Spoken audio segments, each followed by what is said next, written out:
Coach, in a game like this where you're using a different set of guys to start the game, obviously they say in the playoffs that it's not necessarily the stars that make the biggest impact, but the other guys that can step up. Is this kind of an opportunity to kind of set the table to set guys up to step up to support the stars in the playoffs? I mean, we just have to be a team, and everybody's got a job to do on the team. We've got to make sure we execute that. So, yeah, that's the most important thing. Coach, tonight, the tale of two teams, you guys have already taken care of business, and then you go into the playoffs. Orlando was kind of playing for something. Just talk a little bit about the game, what you saw out there, and what you think. I think Orlando's a good team. I think they're well coached. I think they're physical. They play hard on both ends of the floor, and they test you. And it's a good team. And I saw our guys compete, to the best that they can. Working to execute, playing together, and just ran a gas. So Orlando played great, and I appreciate our guys and their mindset to compete and give us a chance. 76 points, obviously low for you guys. What do you think offensively was the biggest issue? I mean, we got some good looks, didn't make them. I thought Orlando's defense was good. We had 16 turnovers, so they won the shot margin there. So it's got to be better there. How different a role is that for Peyton, and how mentally is that a challenge? I mean, I don't think it's much of a different role for him. I don't think it's much of a mental challenge. I think he was fine. He just ran out of gas.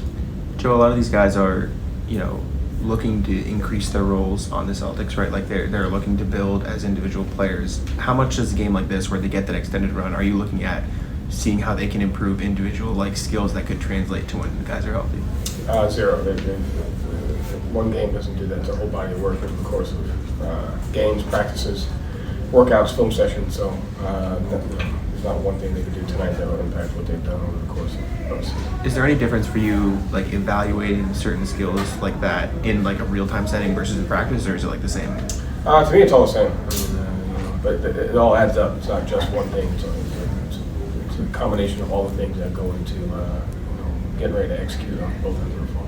Was that part of your message before the game to guys like JD, who don't usually get a lot of minutes here, to not put too much pressure on this game and this opportunity? I would never tell someone not to put too much pressure. That's unrealistic when you're playing for the Celtics and you're trying to make it in the NBA. And so at the end of the day, it's just focused on execution and doing what you do and relying on the work that you have. But no, there's no such thing as too much or not enough pressure. It's life.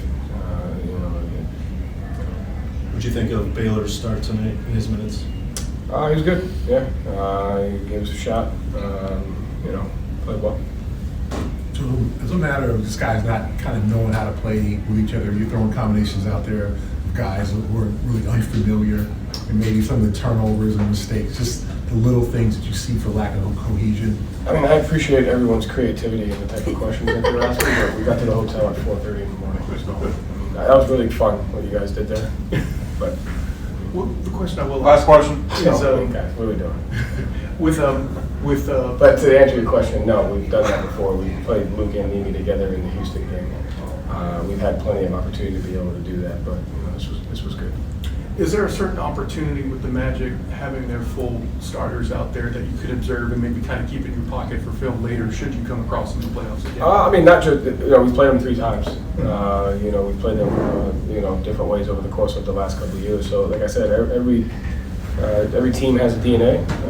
Every team, has things that they do. At the same time, every game takes on a life of its own, and every series takes on a life of its own. And so, when we find out who our opponent is, we'll be as prepared as we can, but we'll also be ready to adapt and adjust based on, how things go over the course of the series.